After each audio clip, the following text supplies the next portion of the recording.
Today we're going to be talking about hieroglyphics and emojis. What are they? Where are they from? And are they similar? Let's start at the beginning, taking a trip back to ancient Egypt where hieroglyphics came from.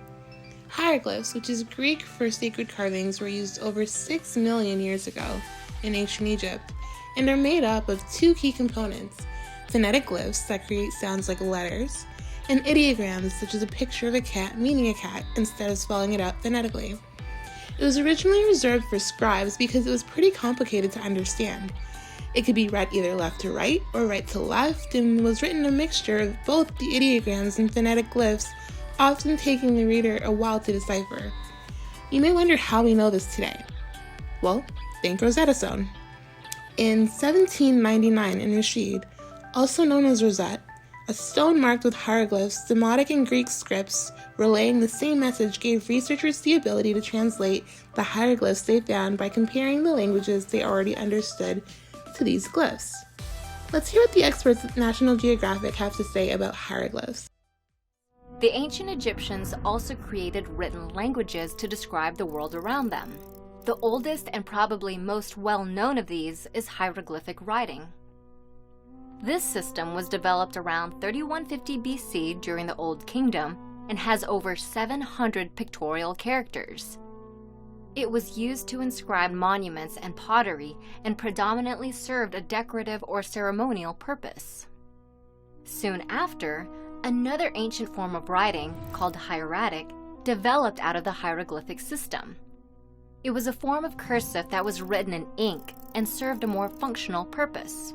Unlike its more formal predecessor, hieratic was written on another ancient Egyptian innovation, papyrus. As you can see, the ancient Egyptians have contributed immensely to society. They paved the way for language to evolve into what we know it as today. So let's fast forward to today, where about 95% of internet users have used an emoji in some point in time. How many emojis do you think are sent daily? Did you guess 1 million? 5 million? How about 10 million? Well, according to Phil Agnew from Brandwatch, over 10 billion emojis are sent every day. Simply unavoidable.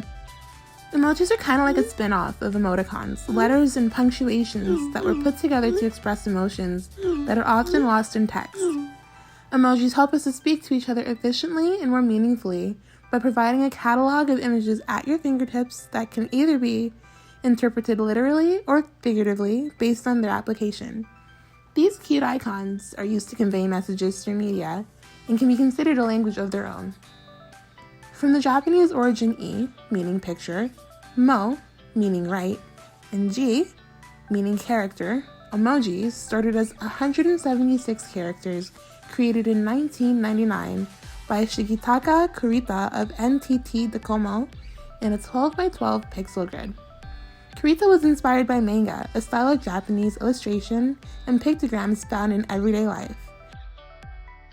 As of September 2020, there are now 3,521 emojis in use around the world, representing various emotions, objects, places, and people, with more being created all the time, incorporating new ideas, skin tones, sexual orientations, and cultural items as they progress. Although emojis may look slightly different based on which platform you use, they're universal in their meanings and are used worldwide. You may be asking yourself, what are the differences and similarities between emojis and hieroglyphs? I mean, they both communicate through symbols and images. They have to be the same thing, right? Well, you're wrong there. Yes, they both use images, but it's not that simple. Hieroglyphics were composed of both characters that represent letters and sounds, and icons that represent complete items. It was of great importance in ancient Egypt and reserved for the elite. Whether carved in stone or wood, or written in ink on papyrus, hieroglyphics enabled Egyptians to communicate, perform rituals, and preserve their knowledge. These symbols could not be altered since they have a precise meaning. Emojis, on the other hand, can be defined as a small pictogram that serves to express an idea, everyday situation, and emotions on social media. They change frequently and are used informally. They're a universal language. So as similar as they may seem, this is why they really aren't.